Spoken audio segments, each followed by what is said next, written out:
Federal, con una gran banda que tiene una cantidad de seguidores impresionante en toda la República Mexicana. Estamos hablando de Placebo. First of all, thank you very much for the time of this interview. Steve, Brian, Stefan, thank you very much. Isn't it great how much union you have with the crowd in Mexico? Yeah, it's pretty special for us, you know. And it's always a real joy for us to be here. You know, we were just talking in the dressing room about it's just natural comments of like, you know, I really like it here. Since day one, the reception we've received and the welcome that we've received in this city has been incredible. The support and the amazing shows. The shows that are quite magical because the audience kind of give so much back to the band. So it's a special place for us to come. We love it. That's great. And I know that you've been here since, I think, Friday, right? Something like that, yeah. So you have a lot of free time to do something in Mexico. What did you did? Lots of stuff. Yeah. But did you visit some place that you liked or you really like it? Some of the boys went off to the pyramids. Oh, you went to the pyramids? I just hung out with some friends. Oh, okay. You know. And you went to the pyramids? We went last time we were here. I just spent this time just walking around to try to get a bit more of a feel for the city, and it's really cool. You know, people are quite laid back. There's no attitude, and it's much more friendly than I kind of expected it to be. So it's been a pleasure. Very colourful and very green. That's great. I like it. And also talking about the new material that you have, the cover album. Why did you decide to release a cover album? Well, it was about 3 years ago released as a kind of bonus disc with the album Sleeping with Ghosts. So it was a very limited number released. So the people who first bought the album in Europe were able to get it. And this was just a kind of a collection of B-sides and songs we'd done for tribute albums, and one was for a film. So there was no real purpose behind it. It was just kind of, hey, this is cool. Let's collect these together and put them out. And then recently, kind of running up that hill, kind of became our Kate Bush cover. Sort of became a bit of a digital hit. So, and as we were traveling around the world, a lot of people were asking us where they could get all these covers, like Daddy Cool by Boney M, or Johnny and Mary by Robert Palmer.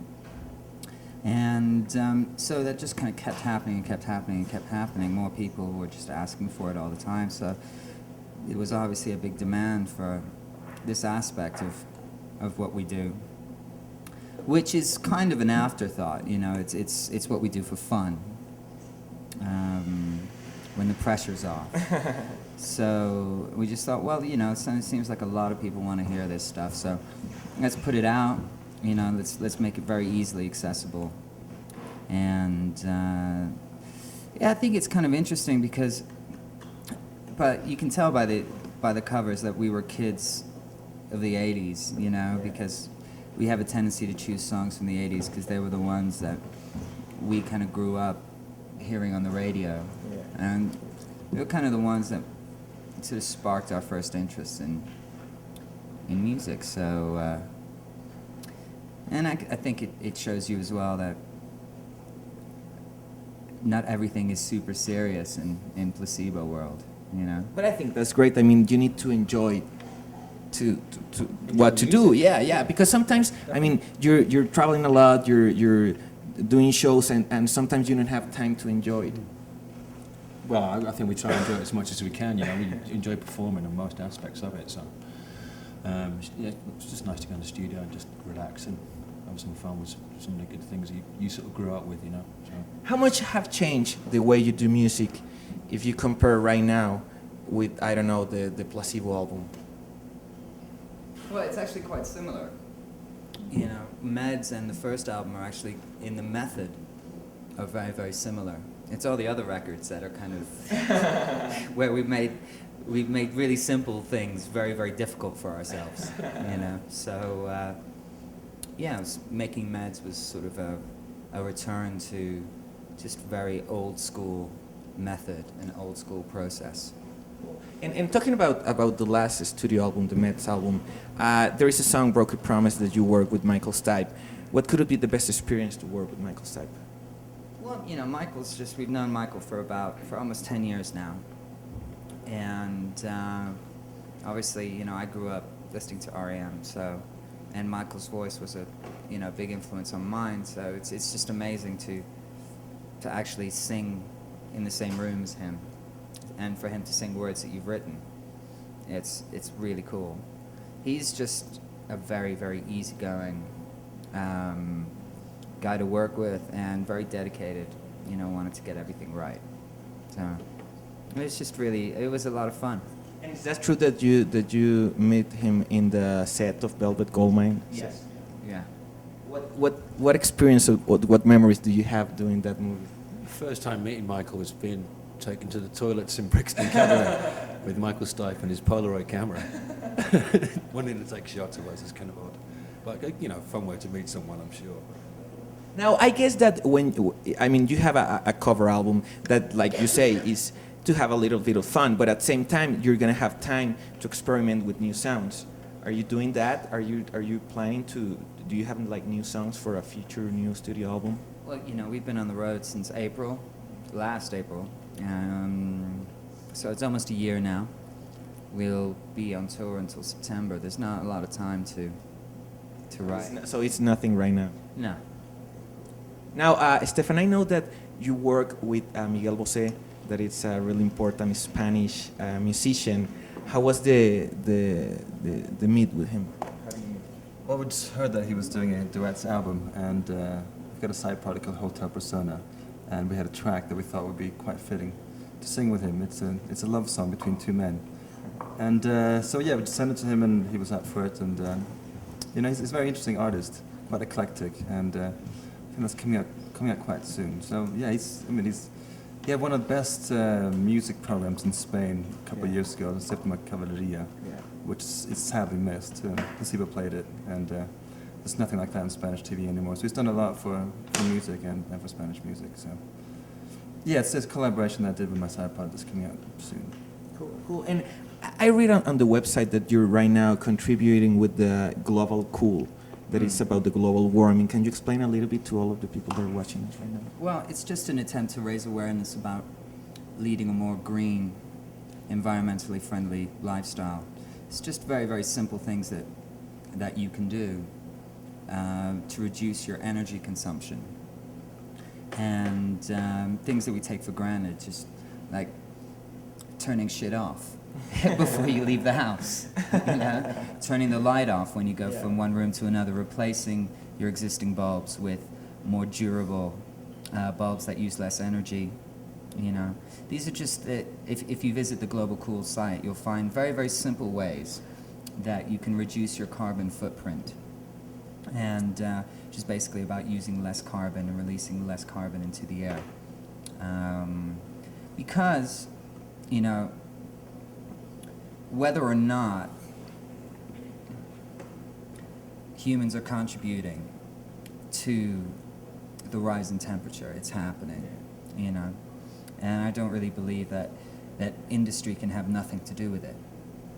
And I believe that we have a responsibility to our children and the people that we leave this planet to when we disappear. So the effects of global warming may not happen in our lifetime. So that's why it's very difficult for people to kind of grasp. But however, I think you have to be responsible and think about, the damage that you're kind of doing, and also who you're leaving the planet to. We don't want to become like the dinosaurs, extinct, even though sometimes I think we deserve to be. I know, I'm totally agree with you. I know. And talking about a little bit about the beginning of yourself as a musician, who introduced you to the drums? Who was the person that you? Yeah. So it's an important thing. It's discovering music, really. When you're young, with Led Zeppelin or something like that. But you didn't have like a drum session, lessons or something. No. It was at school. Guys having guitars and things like that. I wasn't allowed to bring my brother's guitar in. I nicked the school drum kit kind of thing. Now, Stefan, what could be the most important thing that you miss of the time of Ashtray Heart? I know that it's a long time ago. Nothing, actually. No, why? You know, it was a good time for us. Every band's got to start somewhere, and we started in kind of the squalor of southern London with, really bad equipment. But I guess we found writing music together really satisfying. We kind of found each other musically, and I think that kind of pulled us through, all the shit times and shit gigs, So I'm pretty happy where I am right now. Yeah, I guess so. And Brian, I know, you play guitar, you play harmonica, you play saxophone, you could play keyboard. Is there any other instrument? I play them all very badly. Oh, no, it's not true. But is there some other instrument that you always wanted to play and you just don't know how? Well, I'm trying to learn how to play the drums. Really? Yeah. Yeah. I think it's really hard. It's getting better. It's getting better? Yeah. Cool. Slowly but surely. You have your personal trainer. Myself, I just kind of. It's important to get his own style, I think. Yeah. So I know you're going to be really soon in the Coachella Festival. It's really important that these kind of festivals exist where people can, in 3 nights, know a lot of different bands. Absolutely. I think the best festivals are the ones that are the most varied, because you, as an audience member, you can get introduced to so many different styles of music that you wouldn't at, say, like a metal festival or a folk festival or, a lesbian festival, because there are lesbian festivals. Lilith Fair, I think it's called. And so, I think that's the great thing, to be able to see something like Slayer, and then go and watch something like Anthony and the Johnsons in the same night, and that's what festivals are all about for me.